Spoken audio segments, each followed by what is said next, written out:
नमस्कार, स्वागत है आपका। वक्त हो चला है प्राइम टाइम एक्सक्लूसिव का। मैं हूं आपके साथ आशा झा और आज बात प्राइम टाइम एक्सक्लूसिव में एमपीएल यानी कि महाराष्ट्र प्रीमियर लीग की हम करेंगे और इसकी शुरुआत महाराष्ट्र के सियासी संकट पर इस वक्त जो बहुत बड़ी खबर आ रही है उसी के साथ। आपको बता दें, सूत्रों के मुताबिक ब्रेकिंग न्यूज ये है कि एकनाथ शिंदे और देवेंद्र फडणवीस के बीच बड़ोदरा में एक सीक्रेट मीटिंग हुई है।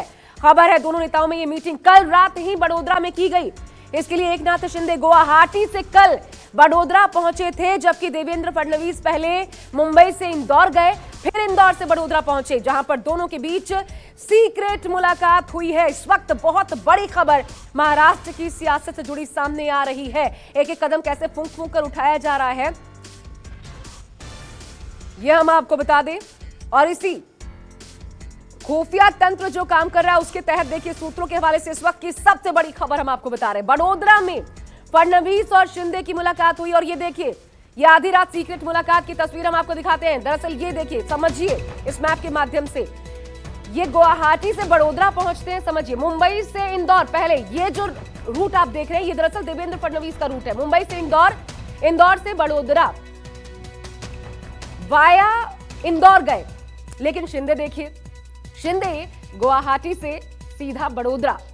ये जानकारी सामने आ रही है इस वक्त। ये आधी रात सीक्रेट मुलाकात और कैसे मुलाकात हुई है, और न सिर्फ गए बल्कि उसी रात लौट भी आए। ये बहुत बड़ी खबर निकलकर सामने आई। क्या स्ट्रेटेजी तय की जा रही थी? मैं सीधा रुक करती हूं। मेरे साथ इस वक्त मेरे सहयोगी गौरव कुमार गौरव इस वक्त जुड़ चुके हैं इस पर ज्यादा अपडेट जानकारी के साथ। गौरव, कल रात क्या हुआ?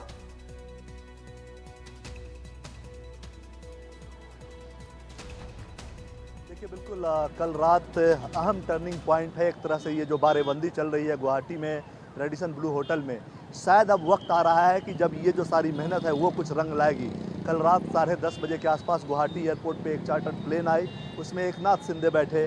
3 घंटे तक वो प्लेन हवा में रही गुजरात बड़ोदरा पहुँचने तक, और एक बहुत ही वीआईपी व्यक्ति उसमें बैठे थे और उनके साथ उनकी 3 घंटे की जहाज में विशेष मीटिंग हुई है, जिसमें ये पूरी रणनीति तय की गई है कि अभी जो डिप्टी स्पीकर की तरफ से 16 एमएलएज का जो डिस्क्वालिफिकेशन के लिए नोटिस आया है उसका क्या करना है, आगे सरकार कैसे बनानी है, महाराष्ट्र में जो राजनीतिक उथल पुथल है ये खत्म कब होगा, उसकी पूरी पटकथा लिखी गई।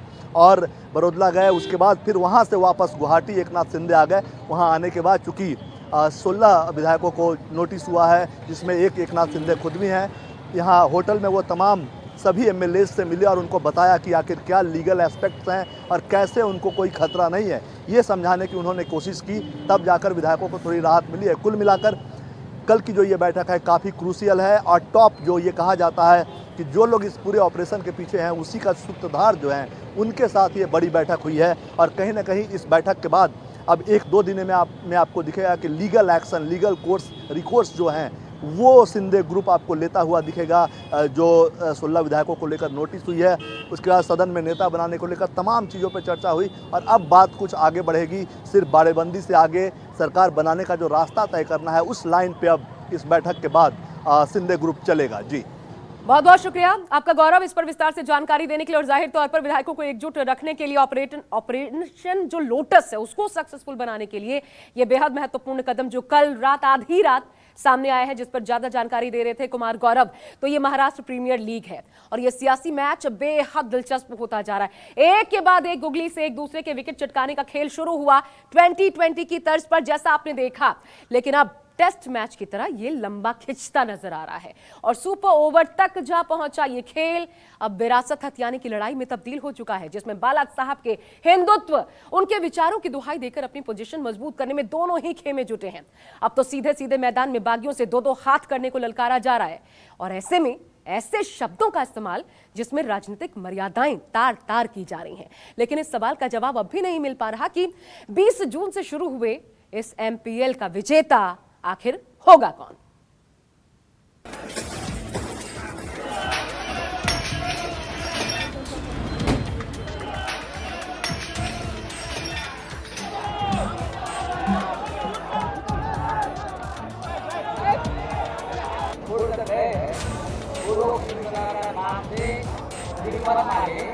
बाप के नाम पर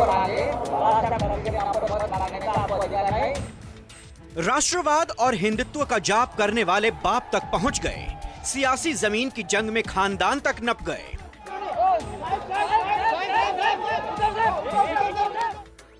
मुद्दतों बाद शिव सैनिकों के साथ संवाद में उद्धव ने आर पार की जंग का बिगुल फूंक दिया। बागियों को बाला साहब का नाम लेने से रोक दिया गया। पूरी ताकत के साथ विरासत पर दावा ठोका। ये भी साफ कर दिया कि शिवसेना के गुलिस्ता में गद्दारों के लिए कोई जगह नहीं होगी। सांगतो तुम्ही जर थांबणार हे काय करताय मला म्हणे मी मध्ये पडणार नाही त्यांचा निर्णय त्यांना घेऊन मी नाही मध्ये पडणार मग तो ठराव मंजूर झाल्यानंतर शेवटच्या सत्रात जेव्हा शिवसेना प्रमुख आले त्यांनी सर्वांना विचारलं होतं की हे केले 7 दिनों से शिवसेना के समंदर का दावा करने वाले नेताओं को भी शुक्रवार तक इस बात का इल्हाम हो गया कि जिन 55 बूंदों से शिवसेना को समंदर का दर्जा हासिल हुआ था, उसकी 2/3 बूंदों ने एक अलग नदी का निर्माण कर लिया। सूबे की सरहद लांग सूरत होते हुए सारा पानी गुवाहाटी पहुंच गया। तभी तो जिस राष्ट्रीय कार्यकारिणी में उद्धव ने शिव सैनिकों को बागियों से 2-2 हाथ करने को ललकारा, उसका ऐलान शुक्रवार को ही हो गया।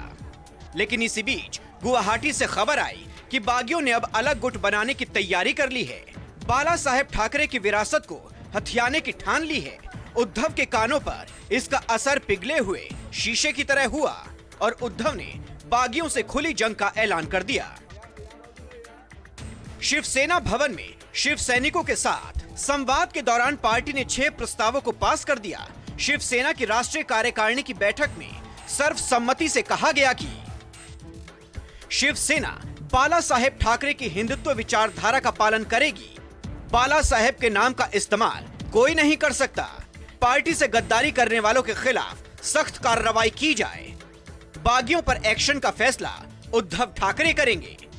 संयुक्त महाराष्ट्र की विचारधारा से समझौता नहीं करेगी।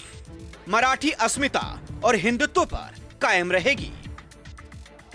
हजारों के हुजूम के बीच शिवसेना भवन से निकले उद्धव और आदित्य ठाकरे ने मीडिया से बात किए बिना मातोश्री की राह पकड़ ली। लेकिन पार्टी के संकट मोचक और शिवसेना की सियासत के शार्प शूटर कहे जाने वाले संजय राउत ने विरोधियों को जनता की अदालत में हाजिर होने के लिए ललकार दिया। छोड़कर गए हैं वो लोग शिवसेना का नाम से भीख मत मांगे, और अगर वोट मांगते हैं तो अपने खुद के बाप के नाम पर मांगे। शिवसेना के बाप, हमारे बाप उद्धव बाला साहब ठाकरे के नाम पर मत मांगने का आपको अधिकार नहीं। आप अपने बाप के नाम से वोट मांग सकते। राष्ट्रीय कार्यकारिणी की बैठक से निकले संजय राउत ने बागियों को गद्दार का तमगा दिया तो लगे हाथ ये भी साफ कर दिया कि पार्टी से गद्दारी करने वालों को किसी सूरत में माफ नहीं किया जाएगा। बाल ठाकरे के नाम का गलत इस्तेमाल नाकाबिल कबूल होगा। मुख्यमंत्री और शिवसेना के नाते जो काम किया है उसका गौरव भी किया है।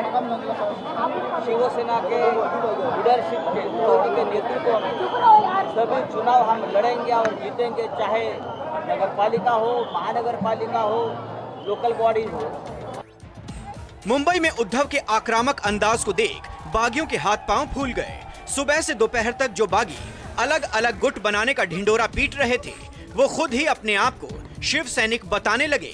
प्रवक्ताओं की पलटन ने शिंदे को अपना नेता तो माना, लेकिन पार्टी तोड़ने के दावों को लांछन कहकर खारिज कर दिया। शांतता बनाए रखिए, हम लोग आपका जो रिस्पेक्ट है कायम ही रखेंगे, क्योंकि ये हमारे दिल में है वो रिस्पेक्ट है। उनका संगठन कोई भी नहीं तोड़ रहा है। ये उनकी एक उनका भ्रम है कि कोई हमारा संगठन तोड़ना चाहते हैं। हम भी उस संगठन के मेंबर हैं, आज भी मेंबर है, कल भी रहेंगे। आपको क्यों लगता है कि हम उसको तोड़ने वाले हैं? और कल जाके उद्धव साहब को जब हकीकत का पता चलेगा तो शायद ये भी वो निर्णय लेके हमने जो किया था वो सही नहीं लग रहा है लोगों को, तो हम अपना डिसीजन बदलते हैं। उनका वो ऑप्शन है, वो तो नेता है, वो कुछ भी कर सकते हैं। 2.5 साल से सत्ता के सिंहासन पर बैठे उद्धव को सारी खबरें देने वाले संजय को भी ये भनक नहीं लग सकी कि कैसे 2/3 विधायक पार्टी के पॉकेट फाड़कर विरोधियों के पाले में चले गए। सरकार गिरना महज एक औपचारिकता भर रह गई है। हारे हुए जुआरी की तरह संजय राउत बागियों के खिलाफ जहर उगलने लगे, हमले की चेतावनी तक देने लगे। संजय राउत की इस चेतावनी ने आग में घी का काम किया। पहले से ही बागियों पर गुस्साए शिव सैनिक इस बारूदी बयान से और आक्रामक हो उठे। मुंबई से ठाणे तक शिव सैनिकों ने बागी गुट के नेताओं पर धावा बोल दिया। एकनाथ शिंदे के बेटे का घर भी शिव सैनिकों के गुस्से से महफूज नहीं रहा। राष्ट्रीय कार्यकारिणी की बैठक के बाद शिव सैनिकों के आक्रामक अंदाज ने आने वाले दिनों के और डरावने होने के संकेत दिए हैं।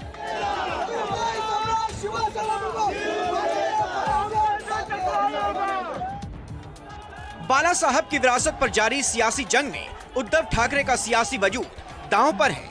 एकनाथ शिंदे लगातार ये संकेत दे रहे हैं कि असली शिवसेना अब उनकी हो चली है और जल्द ही वो मुंबई में इसका शक्ति प्रदर्शन भी करेंगे।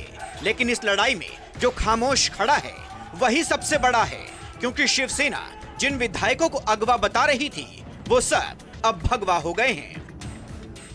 लगातार आपको बता रहे हैं जब से एकनाथ शिंदे ने बगावत की है, उनके साथ जो गए विधायक हैं उनके कार्यालय दफ्तर में जो है शिवसेना के कार्यकर्ताओं की ओर से प्रदर्शन किया जा रहा है, तोड़फोड़ किया जा रहा है। अब उसके जवाब में एकनाथ शिंदे के समर्थित कार्यकर्ता जो हैं वो भी सड़कों पर उतरे हुए हैं और उनके पक्ष में नारेबाजी कर रहे हैं। महाराष्ट्र की सियासी पिच पर जारी टेस्ट मैच अब T20 में तब्दील हो चुका है। द्रविड़ की तरह विकेट के सामने दीवार बने खिलाड़ी अब हर बॉल को सहवाग के अंदाज में हिट कर रहे हैं। 3 दिन से तोल तोल कर बोल रहे डिप्टी स्पीकर ने गुवाहाटी में बैठे शिंदे गुट के 16 विधायकों को निलंबन का नोटिस भेजा, तो शिंदे गुट ने डिप्टी स्पीकर के अधिकार पर ही सवाल खड़े कर दिए। अदालत का दरवाजा खटखटाने का ऐलान कर दिया। हालांकि 2.5 साल पहले दूध की जली बीजेपी इस बार फूंक फूंक कर कदम रख रही है, लेकिन देवेंद्र फडणवीस की हालत बता रही है कि खेला अब होने ही वाला है।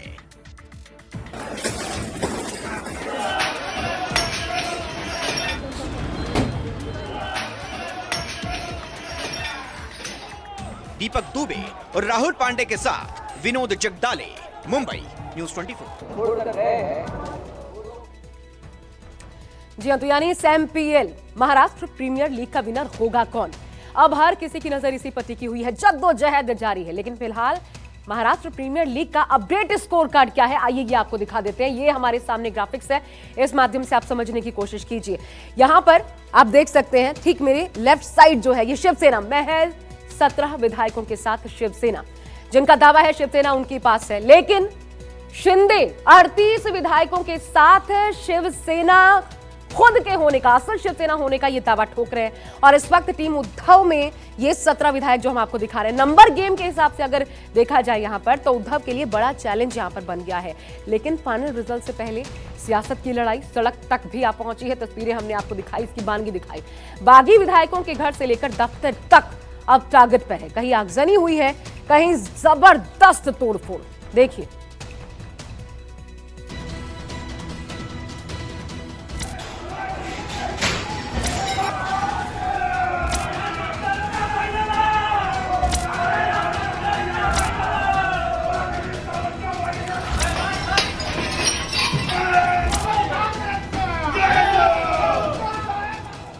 महाराष्ट्र में महाभारत छिड़ी हुई है। 2 फाड़ हो चुकी शिवसेना अब अपने अस्तित्व को बचाने की लड़ाई लड़ रही है। दांव पर लगी है उद्धव ठाकरे की सत्ता, दांव पर लगी है शिवसेना की साख। एक ही पार्टी के 2 नेताओं में महाभारत क्या छिड़ी, सब कुछ सामने आ गया। ये लड़ाई अब महाराष्ट्र से लेकर गुवाहाटी तक लड़ी जा रही है। सत्ता की इस लड़ाई में हंगामा है, नारेबाजी है, आगजनी है, पोस्टर वॉर है। बादशाहत और बगावत के इस रास्ते में हर एक तस्वीर निराली है। कहीं बगावत को लेकर हंगामा मचा है, तो कहीं नारेबाजी और आगजनी से बागी गुट के खिलाफ आवाज उठाई जा रही है। बागी विधायक तानाजी सावंत के दफ्तर में शिव सैनिक घुसे तो हंगामा मच गया।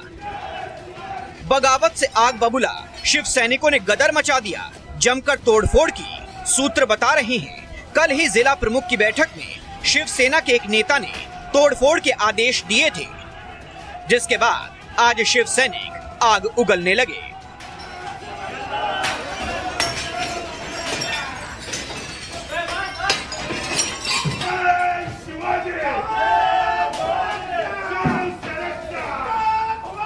शिवसेना नेता संजय राउत शिवसेना को आग बता रहे हैं। बागी गुट को आग से ना खेलने की वार्निंग दे रहे हैं। कह रहे हैं शिव सैनिक भड़क गए तो आग लग जाएगी।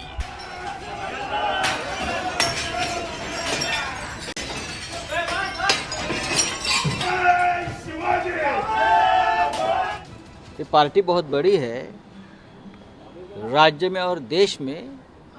इस पार्टी को बनाने में हमने खून पसीना बहाया है।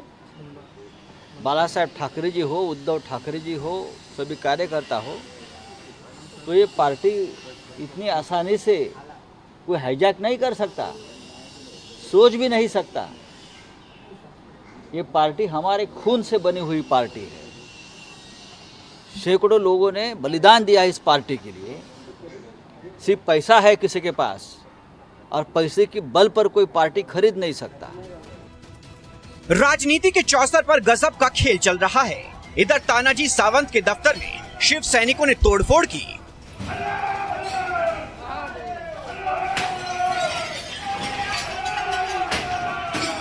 और उधर ठाणे में एकनाथ शिंदे के बेटे श्रीकांत शिंदे के दफ्तर में शिव सैनिकों ने जमकर तोड़फोड़ और नारेबाजी की।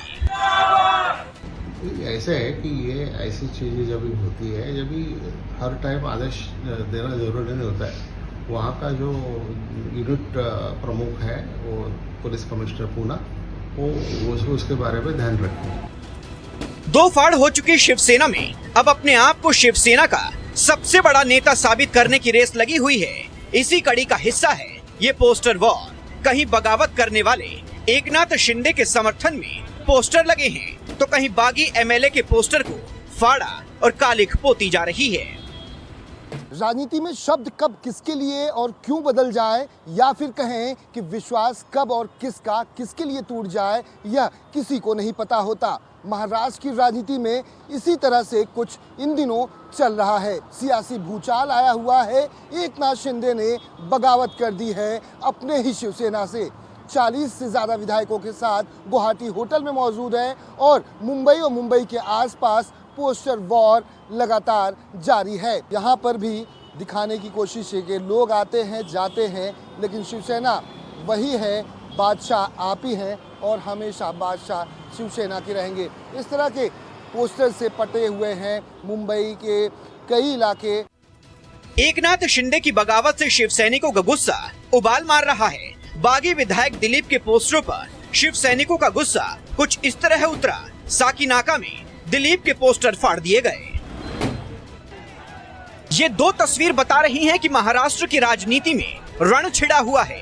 उद्धव के सामने कभी उनके बगल में बैठने वाले एकनाथ शिंदे की चुनौती है। पोस्टर वॉर के अगले चैप्टर में कहीं शिंदे को मराठी फिल्म धर्मवीर का डायलॉग लिखकर हीरो बताया जा रहा है, वहीं पुणे में एकनाथ शिंदे के पोस्टर पर शिव सैनिकों ने काली स्याही उड़ेल दी है। एकनाथ शिंदे और उनके बेटे के पोस्टर पर शिव सैनिकों का गुस्सा कुछ यूं निकला। मुख्यमंत्री एकनाथ शिंदे के साथ उनके समर्थक विधायक गुवाहाटी में हैं और दूसरी तरफ मुंबई में उद्धव ठाकरे शिवसैनिकों के साथ बैठक कर रहे हैं। और उसी बैठक के बाद अब आप देख रहे हैं कि वो शिवसैनिक अब सड़क पर हैं। कई इलाकों में शिवसैनिकों द्वारा तोड़फोड़ की खबरें सामने आई है। फिलहाल हम हैं ठाणे के उल्लासनगर में, जहाँ पर आप देख सकते हैं कि कुछ देर पहले उद्धव ठाकरे समर्थक शिवसैनिकों ने यहाँ पर आकर तोड़फोड़ की है। यह उल्लासनगर स्थित सांसद श्रीकांत शिंदे का कार्यालय है और यहाँ पर तोड़फोड़ की गई है। फिलहाल 4 से 5 जो उद्धव ठाकरे के समर्थक शिवसैनिक है उनको हिरासत में लिया गया है। शिंदे गुवाहाटी के होटल में अपनी पूरी सेना के साथ बैठे हैं, लेकिन शिंदे को अपने परिवार का डर सता रहा है। चिट्ठी लिखकर एकनाथ शिंदे ने कहा कि उनको और उनके परिवार को धमकी दी जा रही है, उनके परिवार को खतरा है। जिसके बाद एकनाथ शिंदे के मुंबई स्थित घर के बाहर फोर्स तैनात हो गई। एकनाथ शिंदे के समर्थन में उनके कार्यकर्ता जो हैं वो लगातार सड़कों पर उतरकर जो है नारेबाजी कर रहे हैं। तस्वीरों में आप देख सकते हैं कि लगातार एकनाथ शिंदे के घर के बाहर जो है उनके समर्थकों की भीड़ जो है वो अब बढ़ते जा रही है। अब महिला भी, कुछ महिला कार्यकर्ता जो हैं उनकी, वो भी समर्थन में आ गए हैं। बैनर पोस्टर लिए हैं, बैनर में बाला साहेब ठाकरे, आनंद दिघे और शिवसेना का झंडा लेकर महिलाएं जो हैं एकनाथ शिंदे के समर्थन में सड़कों पर उतरी हैं। एकनाथ शिंदे का आरोप है कि उनकी सुरक्षा वापस ले ली गई है, सुरक्षा को वापस किया जाए। हालांकि उद्धव के गृह मंत्री इसे गलत बता रहे हैं। कोई भी एमएलए या विधायक जो है इनकी किसी की भी सुरक्षा निकाली नहीं गई है। ऐसे कोई आदेश होम डिपार्टमेंट ने दिए नहीं है, ताकि होम डिपार्टमेंट ने ये निर्णय लिया है कि ये सारी परिस्थिति ध्यान में रखते हुए जो एमएलएज हैं उनके फैमिली को सुरक्षित रखने के लिए उनके घर को भी सिक्योरिटी दी जाए। सत्ता के लिए एकनाथ शिंदे ने बाजी खेली है, जिसमें बगावत का ट्विस्ट आया और अब लड़ाई बाप तक आ गई है। अगर वोट मांगते हैं तो अपने खुद के बाप के नाम पर मांगे। शिवसेना के बाप, हमारे बाप उद्धव बालासाहेब ठाकरे के नाम पर मत मांगने का आपको अधिकार नहीं। ये सियासी रंग है जो उद्धव पर भी चढ़ा हुआ है और एकनाथ शिंदे पर भी, लेकिन अभी इस लड़ाई में कई ट्विस्ट आने बाकी हैं। आगे आगे देखिए महाराष्ट्र की महाभारत में क्या होता है। दीपक दुबे, विनोद जगदाले के साथ इंद्रजीत सिंह, मुंबई, न्यूज़ 24। जी हाँ, तो इस सियासी युद्ध में बयानों के ऐसे ऐसे तीर छोड़े जा रहे हैं जो महाराष्ट्र को जलाने पर आमादा है। शिंदे गुट के उद्धव विरोध का असर कुछ इस तरह देखने को मिला और बागियों को जता दिया गया कि उनकी इस हिमाकत का जवाब शिव सैनिक किस अंदाज में देने वाले हैं। ये होना लाजमी भी है जब सियासी सूरमा भी खुली चेतावनी और धमकाने डराने में जुटे हों। तो महाराष्ट्र का रण कितना भीषण होता चला जा रहा है और कौन कौन से दांव आजमाए जा चुके हैं और आजमाए जाने वाले हैं, अब वो भी आपको दिखाते हैं।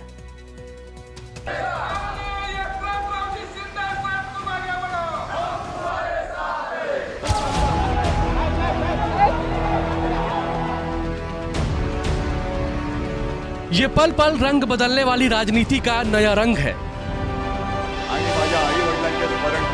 जिन्होंने कभी शपथ ली थी महाराष्ट्र की सरकार बचाने की, वो सरकार गिराने पर आमादा है। बगावत रोकने की डोर उद्धव के हाथों से फिसल चुकी है। सत्ता बरकरार रखने का चैलेंज तो बात का है, उद्धव फिलहाल पार्टी बचाने में ही नाकाम रहे। लेकिन महाराष्ट्र की सियासत में ट्विस्ट अभी बहुत है, झुकने को तैयार कोई नहीं है। एक तरफ गुवाहाटी में शिवसेना के बागी विधायकों का हठयोग चल रहा है, तो दूसरी ओर मुंबई में उद्धव ठाकरे हो, संजय राउत हो या फिर शरद पवार, सरकार बचाने के लिए मानो हर कोई शीर्ष आसन की मुद्रा में आ चुका है। वर्षा सोडला आणि माझ्या मातोश्रीमध्ये आलो। काही जणांचे मला फोन आले, आजही येत आहेत की उद्धवजी तुम्ही वर्षा सोडायला नाही पाहिजे होतं। म्हटलं का? नाही, लोकांना असं वाटतं तुम्ही जिद्द सोडली। म्हटलं मी जिद्द सोडणाऱ्यातला नाहीये, मी मोह सोडला, पण जिद्द नाही सोडणार मी कधी। कदापि जिद्द नाही सोडणार। छोड़कर गए हैं वो लोग शिवसेना का नाम से भीख मत मांगे, और अगर वोट मांगते हैं तो अपने खुद के बाप के नाम पर मांगे। शिवसेना के बाप, हमारे बाप उद्धव बालासाहेब ठाकरे के नाम पर मत मांगने का आपको अधिकार नहीं।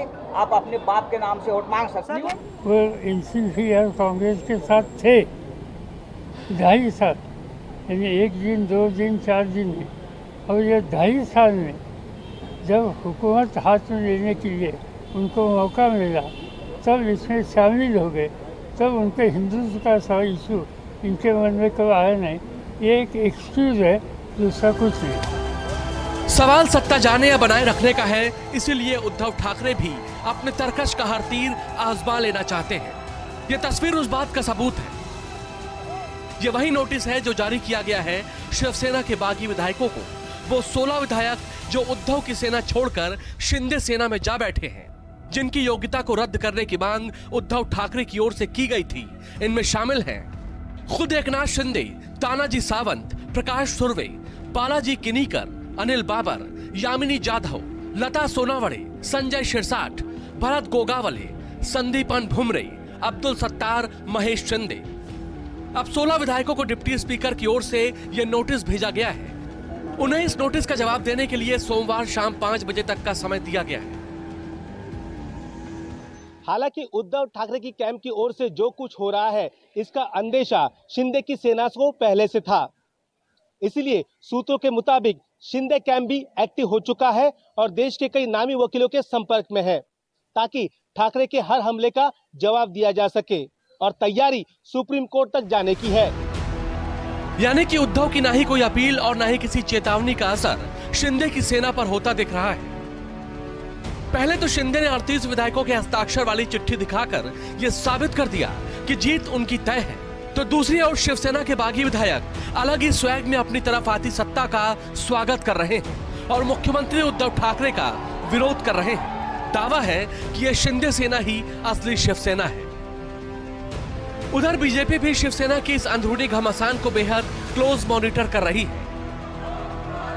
महाराष्ट्र में शुरू हुए सियासी खेल की मास्टरमाइंड बताए जाने के उद्धव के आरोपों को भले ही खारिज कर रही हो, लेकिन बैठकों का दौर बीजेपी में भी चल रहा है। महाराष्ट्र की महाभारत में एंट्री हो चुकी है डिप्टी स्पीकर की। स्पीकर के ना होने की वजह से डिप्टी स्पीकर की भूमिका अहम हो जाती है। आर्टिकल 180 और 95 के तहत वो शक्ति डिप्टी स्पीकर को प्राप्त है कि वो चाहें तो तमाम जो बागी विधायक हैं उनके खिलाफ उनकी सदस्यता को भी रद्द कर कार्रवाई कर सकते हैं। नोटिस के साथ इसकी शुरुआत हो चुकी है। अब देखना यह है कि इसका जवाब शिंदे कैंप कैसे देता है। फिलहाल अब सबसे बड़ा सवाल यही है, इस लड़ाई में बाजी कौन मारेगा? पार्टी बचाने में नाकाम रहे उद्धव क्या सरकार बचा पाएंगे? इसका जवाब भी जल्द मिल जाएगा। दीपक दुबे, विनोद जगदाले और इंद्रजीत सिंह, मुंबई, न्यूज़ 24। बाला साहब की शिवसेना, जी हां, क्या बाला साहब की शिवसेना उनकी विरासत पर उनके पुत्र उद्धव ठाकरे और उनके परिवार को छोड़कर कोई और भी दावा ठोक सकता है? यह सवाल एक हफ्ते पहले तक बेमानी होता। इस जवाब के साथ कि जब शिवसेना बाला साहब की परछाई कहे जाने वाले राज ठाकरे की नहीं हो पाई तो किसी और की तो हैसियत ही क्या। लेकिन आज उद्धव की विरासत को चुनौती देने वाला नाम सामने खड़ा है। एकनाथ शिंदे अब शिवसेना के नए साहब की कुर्सी पर दावा ठोक रहे हैं। लेकिन क्या ये इतना आसान है? वो कौन सा सियासी गणित है, वो कौन सा फोर्स है जो इसमें शिंदे की मदद कर रहा है? देखिए इस रिपोर्ट के जरिए।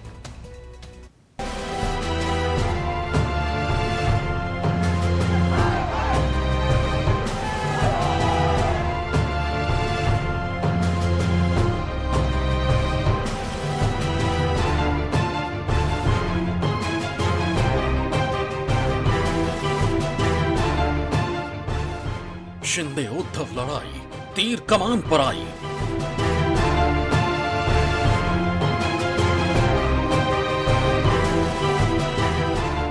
सिंबल पर किसका पलड़ा भारी? क्या शिंदे मार जाएंगे बाजी?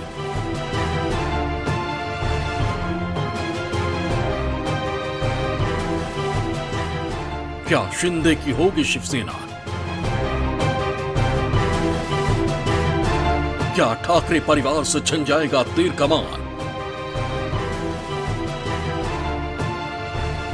बाला साहब की विरासत के लिए शिंदे के पास क्या रास्ता है? आज महाराष्ट्र की सियासत में ये सबसे ज्यादा सुलगते सवाल है। बाला साहब ठाकरे की पार्टी शिवसेना पर दावे के लिए उद्धव ठाकरे और एकनाथ शिंदे के बीच सियासी खींचतान जारी है। इस सियासी जंग में एकनाथ शिंदे का कुनबा लगातार बढ़ता जा रहा है। पहले बागी गुट को असली शिवसेना बताने के बाद अब एकनाथ शिंदे शिवसेना के सिंबल तीर कमान पर अपना दावा ठोक रहे हैं। लेकिन क्या सिर्फ दावा करने से शिंदे की हो जाएगी शिवसेना? ये जो शिवसेना है वो हिंदू हृदय सम्राट शिवसेना प्रमुख बाला साहब ठाकरे जी की है और रहेगी। ये शिवसेना बाला साहब ठाकरे की जो हिंदुत्व की विचारधारा है उस रास्ते से चलेगी। वो रास्ता हम कभी। शिवसेना के नेता संजय राउत शिवसेना के असली उत्तराधिकारी उद्धव को बता रहे हैं और साथ ही बागी विधायकों पर कार्रवाई की मांग कर रहे हैं। तो वहीं दूसरी तरफ शिंदे गुट खुद को बाला साहब का असली उत्तराधिकारी बता रहा है। एकनाथ शिंदे ने डिप्टी स्पीकर और राज्यपाल को एक चिट्ठी भेजी है। इसमें शिवसेना के 38 विधायकों के समर्थन से खुद को विधायक दल का नेता बताया है। मौजूदा हालात साफ तौर पर इशारा कर रहे हैं कि शिंदे खेमे की नजर अब शिवसेना की पार्टी सिंबल तीर और कमान पर है। लेकिन क्या सिर्फ दावा करने से शिंदे का हो जाएगा शिवसेना का पार्टी सिंबल? तो आपको बता दें कि शिंदे गुट का फिलहाल 25% काम ही पूरा हुआ है। और पार्टी का सिंबल पाने के लिए उसे अभी लंबा सफर तय करना पड़ेगा। शिंदे को पार्टी के चुनाव चिन्ह, पार्टी के झंडे और नाम पर दावा करने के लिए चुनाव आयोग को अपील करनी होगी। सिंबल्स ऑर्डर 1968 के तहत चुनाव आयोग फैसला करेगा। आयोग शिंदे और ठाकरे गुट के विधायकों, सांसदों, पार्टी पदाधिकारियों के संख्या बल और अन्य तथ्यों पर गौर करेगा। इसके बाद बहुमत वाले गुट को पार्टी का चुनाव चिन्ह और नाम आवंटित किया जाएगा। देखना ये होता है कि किस गुट के पास ज्यादा संख्या में एमएलएस है, एमपीज है, और फिर पार्टी के जो बाकी जो स्ट्रक्चर है उस पार्टी में कौन सा गुट का ज्यादा इन्फ्लुएंस है, वो सारी चीजें वो देखेंगे। के बाद ही वो फैसला करेंगे। असल में इलेक्शन कमीशन दो तरह के फैसले करते हैं। एक तो ये है कि किसी गुट को ओरिजिनल पार्टी मानकर उस गुट को इलेक्शन का जो उनका जो ओरिजिनल सिंबल है, चुनाव चिन्ह है, वो दे देते हैं। दूसरी पार्टी को कोई और सिंबल दे देते हैं, दूसरे गुट को। लेकिन अगर इलेक्शन कमीशन को लगता है कि दोनों गुट उस पार्टी को रिप्रेजेंट नहीं करते हैं और उनके जो क्राइटेरिया के मुताबिक, तब किसी गुट को नहीं देंगे चुनाव चिन्ह, वो चुनाव चिन्ह फ्रीज करते हैं। खबरों की माने तो एकनाथ शिंदे ने अलग गुट बनाने के लिए विधानसभा उपाध्यक्ष से संपर्क किया है। प्रस्ताव के साथ बागी विधायकों के दस्तखत वाली चिट्ठी भी भेजी। एकनाथ शिंदे अलग पार्टी या गुट की मान्यता चाहते हैं तो उन्हें सबसे पहले दल बदल कानून से बचना होगा। इसके लिए शिंदे को शिवसेना के कुल विधायकों में से 2/3 विधायकों को अपने पाले में करना होगा। अगर किसी भी राजनीतिक दल के 2/3 से ज्यादा लोकसभा या विधानसभा सदस्य पार्टी से अलग होकर अलग गुट बना लेते हैं तो उनकी सदस्यता रद्द नहीं की जा सकती। तो हमारे जो एंटी डिफेक्शन लॉ जो लागू है उसके अंडर इस तरह से कोई भी गुट स्वतंत्र रूप से फंक्शन नहीं कर सकता। तो एंटी डिफेक्शन लॉ के अंडर 2 कंडीशंस है डिस्क्वालिफिकेशन से बचने के लिए। 2 कंडीशंस है। एक तो वो पार्टी जो ओरिजिनल पार्टी है वो दूसरी पार्टी में मर्ज हो जाए, और जो एमएलएस है उनके 2/3 एमएलएस उसके फेवर में हो और एग्री करते हैं, और उस पार्टी के साथ दूसरी पार्टी में वो विलय होती है, मतलब मर्जर होता है। ये दोनों कंडीशंस असल में पूरा होना चाहिए, तब जाके वो डिस्क्वालिफिकेशन से बच सकता है। ऐसा नहीं है कि इससे पहले ऐसी बगावत ना की गई हो। भारत के राजनीति में कई ऐसे मौके पहले भी आ चुके हैं। साल 1995 में चंद्रबाबू नायडू ने एनटी रामाराव जो टीडीपी के संस्थापक थे उनको ही उनकी पार्टी से निकालकर पार्टी पर कब्जा कर लिया था। वहीं साल 2021 में पशुपति पारस ने अपने भाई रामविलास पासवान की पार्टी एलजेपी से बगावत की और पार्टी पर कब्जा कर लिया। शिंदे के कदमों से साफ है कि वो पीछे हटने वालों में नहीं, वहीं संख्या बल भी शिंदे के साथ ही नजर आ रहा है। ऐसे में महाराष्ट्र के महारण में किसकी जीत होती है और किसकी हार, ये आने वाले कुछ दिनों में साफ हो जाएगा। नमस्कार, मैं हूं मानक गुप्ता। अगर आपको हमारा ये वीडियो पसंद आया हो तो इसे लाइक और शेयर जरूर करें, और हाँ, हमें सब्सक्राइब और फॉलो करना ना भूलें ताकि आप देश और दुनिया की कोई खबर मिस ना करें। तो जुड़े रहिए हमारे साथ और देखते रहिए न्यूज़ 24।